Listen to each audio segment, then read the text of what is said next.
महाभारत में ऐसे अनेकों योद्धाओं का वर्णन है जो अपने अच्छे या बुरे कर्मों की वजह से आज भी याद किए जाते हैं। जरासंध भी महाभारत का एक ऐसा ही पात्र है जो अपने खोटे कारनामों के कारण कुख्यात हो गया था। वो एक ऐसा महाबलवान राजा था जो अगर महाभारत के युद्ध में होता तो युद्ध का परिणाम कुछ भी हो सकता था, पर वहीं उसके साम्राज्य को जड़ से उखाड़ फेंकने और युधिष्ठिर को चक्रवर्ती सम्राट बनाने के लिए भगवान श्री कृष्ण ने बहुत महत्वपूर्ण योगदान दिया था। जहाँ जरासंध की मृत्यु का प्रसंग जितना भयानक है उतनी ही रोचक है उसके जन्म की कथा। तो आइए जानते हैं कैसे किया बलवान भीम ने इस क्रूर राजा जरासंध का वध। जरासंध मगध का राजा था। वो इतना शक्तिशाली और क्रूर था कि अनेक राजाओं ने उसके सामने पराजय स्वीकार कर ली और जिस किसी ने भी उससे युद्ध किया वो भी हार गए थे। जरासंध ने उन सभी राजाओं को बंदी बनाकर जेल में डाल दिया था। ये माना जाता है कि जरासंध एक बहुत बड़ा शिव भक्त था और वो 101 राजाओं की बलि देकर महादेव से चक्रवर्ती राजा बनने का वरदान चाहता था। उसी काल में विष्णु अवतार श्री कृष्ण ने अपनी चालाकी से भीम द्वारा जरासंध का वध करवाकर उसके कोलाहल का अंत किया।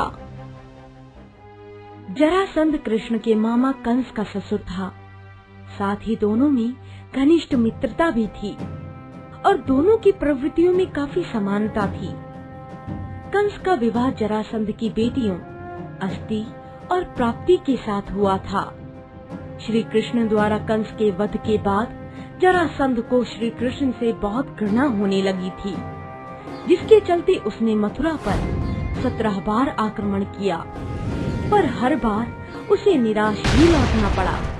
जरासंध के जन्म के संबंध में एक रहस्यमय कथा है। जरासंध के पिता मगध नरेश बृहद्रथ थे, जिनकी 2 पटरानियां थी और बृहद्रथ उन दोनों से ही एक समान प्रेम करते थे। अतः वो अपनी दोनों पटरानियों से एक ही पुत्र चाहते थे, जो कि प्रकृति के नियमों के विरुद्ध था। इस इच्छा की पूर्ति के लिए वो कई महात्माओं के समीप गए, पर उन्हें कोई भी हल नहीं मिला। एक दिन राजा गहरे चिंतन में डूबे ही थे कि उन्हें सूचना मिली कि उनके राज्य में ऋषि चंड कौशिक पधारे हुए हैं। ये सुनते ही राजा आशापूर्ण होकर ऋषि से मिलने चल दिए। हे महामुनि, बृहद्रथ का आपके चरणों में प्रणाम। मैं आपके पास एक समस्या लेकर आया हूँ, जिसने मुझे कई वर्षों से ठीक से सोने नहीं दिया। तुम्हें क्या समस्या है राजन? मुझे विस्तार से बताओ। बृहद्रथ ने ऋषि चंड कौशिक को अपनी सारी समस्या बताई और राजा का वृत्तांत सुनकर ऋषि चंड कौशिक ने उन्हें एक आम दिया और बोले, ये आम तुम अपनी रानी को खिला देना और तुम्हें पुत्र प्राप्ति अवश्य ही होगी। लेकिन चूंकि उनकी 2 पत्नियां थीं, इसीलिए उन्होंने उस आम के 2 बराबर टुकड़े करके अपनी दोनों रानियों को खिला दिया और ऋषि के आशीर्वाद से दोनों रानियां ही गर्भवती हो गई।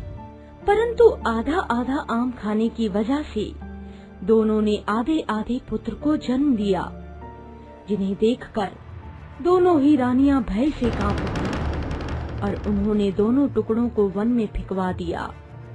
तभी वहाँ से जरा नामक राक्षसी गुजर रही थी।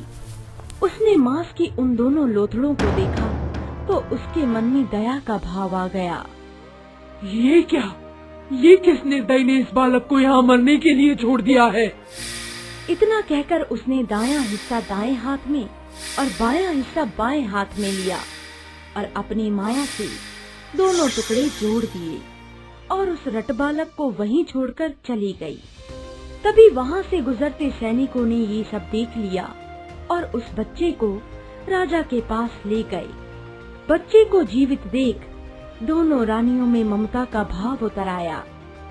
जरा राक्षसी की मदद से राजा की इच्छा पूरी हो गई और इसी कारण राजा ने उस बालक का नाम जरासंध रख दिया और आगे चलकर उसी बालक ने अपने बल से हाहाकार मचा दिया। जरासंध के बल की चर्चा संपूर्ण जगत में थी और जरा राक्षसी की माया से जीवित हुए जरासंध को मार पाना लगभग असंभव था। उसे जितनी बार भी बीच में से फाड़ा जाए वो हर बार जुड़ जाता था, जिस कारण सभी राजा उससे भय खाते थे। वहीं दूसरी ओर पांडवों ने इंद्रप्रस्थ नगरी का निर्माण पूरा कर लिया था और तभी जब युधिष्ठिर अपने नए राज्य के चिंतन में थे तब वहाँ नारद मुनि प्रकट हुए और बोले, धर्मराज, मैं आपके पास अपने पिता ब्रह्मदेव का एक संदेश लेकर आया हूँ। उनका आदेश है कि अब आप राजसूय यज्ञ करें, जिससे आपके चक्रवर्ती सम्राट बनने के सारे रास्ते खुल जाएंगे। इस विषय पर युधिष्ठिर ने श्री कृष्ण सहित अपने सभी भाइयों से बात की तो उन्होंने भी युधिष्ठिर को राजसूय यज्ञ करने के लिए प्रोत्साहित किया। लेकिन महाराज युधिष्ठिर के चक्रवर्ती सम्राट बनने के मार्ग में केवल एक ही अड़चन थी, मगध नरेश जरासंध, जिसे परास्त किए बिना वो सम्राट नहीं बन सकते थे और न ही उसे रणभूमि में परास्त किया जा सकता था। इस समस्या का समाधान पाने के लिए श्री कृष्ण भीमसेन और अर्जुन के साथ ब्राह्मणों का भेष बनाकर मगध की ओर चल दिए। वहां पहुंचकर जरासंध ने उन्हें ब्राह्मण समझकर उनका स्वागत किया। हे मुनियों, आपके मेरे राज्य में पधारने से यहाँ की भूमि पवित्र हो गई। आप मुझसे कुछ भी मांग लीजिए, मैं आपकी इच्छा पूरी करने का आपको वचन देता हूँ। महाराज, मेरे दोनों मित्रों का मौन व्रत है जो अर्धरात्रि में समाप्त होगा। आपको इस बात का उत्तर अर्धरात्रि में ही मिलेगा। ठीक है मुनिदेव, आप ब्राह्मण कक्ष में विश्राम कीजिए, मैं आपको अर्धरात्रि में ही मिलता हूँ। अर्धरात्रि में जरासंध जब वहाँ पहुँचा तब उनका मजबूत शरीर देख उसे उन पर संदेह हुआ और जरासंध ने उनसे उनका परिचय पूछा। तब श्री कृष्ण अपना भेद खोलते हुए बोले, हाँ जरासंध, मैं कोई ऋषि मुनि नहीं हूँ, मैं तुम्हारे दामाद कंस का अंत करने वाला कृष्ण हूँ। कृष्ण, आखिर तू मेरे हाथ लगी गया। अब तू इस जरासंध के हाथों मृत्यु लोक में जाएगा।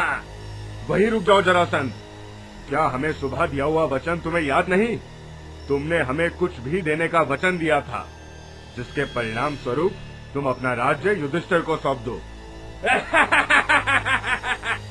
मैं जरासंध हूँ। विश्व के शक्तिशाली से शक्तिशाली राजा भी मुझसे भय खाते हैं और तू मुझे इस कल के बने राजा के अधीन होने को कह रहा है? अगर चक्रवर्ती सम्राट बनने का इतना शौक है तो मुझसे मल्ल युद्ध करो। श्री कृष्ण जानते थे कि जरासंध को मल्ल युद्ध में हरा पाना असंभव है, परंतु उसे टक्कर देने का साहस सिर्फ भीम में ही था और ऐसा ही हुआ। जरासंध ने भीम को ही मल्ल युद्ध करने के लिए चुना।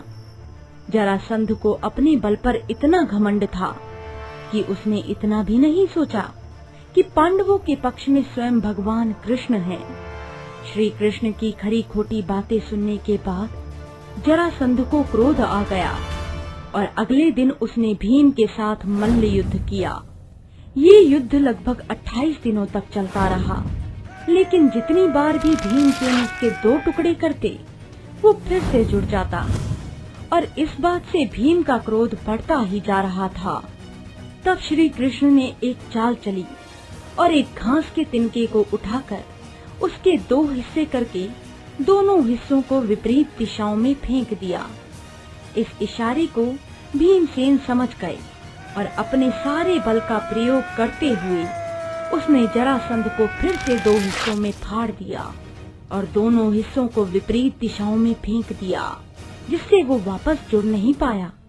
और इस प्रकार श्री कृष्ण और भीमसेन ने जरासंध का वध कर बंदी गृह में बंद सभी राजाओं को मुक्त करा दिया और अंत में सभी राजाओं समेत जरासंध के पुत्र सहदेव ने पांडवों का साथ दिया।